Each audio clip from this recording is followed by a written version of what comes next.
She doesn't look like what you'd expect of a sex trafficking victim, but after you see her and hear her story, she's hoping it'll spark a conversation in your home. A warning for parents tonight: this story contains sexually related content.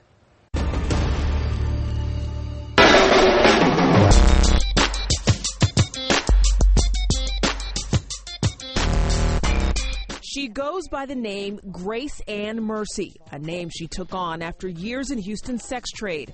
And after the life she's lived, she needed every bit of it. Grace to survive the countless sexual encounters that started at a young age.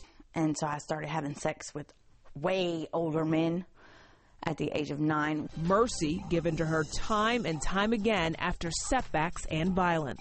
So I got this one hit me with the extension cord. I got this other one with the gun at me. I just wanted out.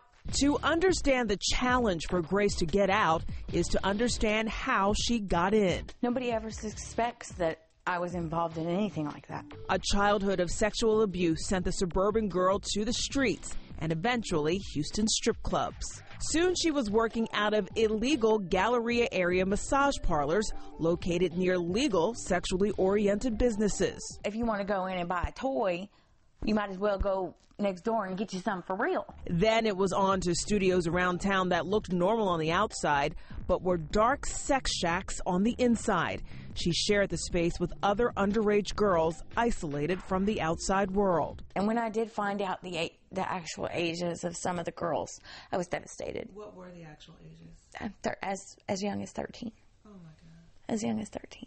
To go home for a day, the girls had to earn a pass worth $10,000. 10 grand. How many guys would get you to 10 grand? We were at 150 apiece. But the big money for her traffickers came when Grace did home deliveries. She even had her own credit card machine. $650 to start, just for us to leave camp, like what we called campus, leave campus and go where they are. It's $650 right off the top before we even get to them. And then once we get to them, it was $150 for a job, $250 for is the $150, and then $250 for this, and then $350 to actually have sex. And this lawyer that I was with, I made $70,000 in a day. But the money Grace made, she never saw. I was with them, and the guys had bought me things. Of course, at that time, I wasn't thinking, oh, well, I paid for this. After years of sex trafficking, having 4 babies, drug use, and jail time, Grace got on the path to rehab and redemption. My sister has raised my babies. Oh, my God, my babies are so wonderful. Her mission now is to warn others, especially parents. Human trafficking is not picky. It's not picky. It doesn't. People don't care what you look like, where you're from. They're out there. Those guys are out there. Those women are out there, and they search for people. You could be weak people, weak-minded people.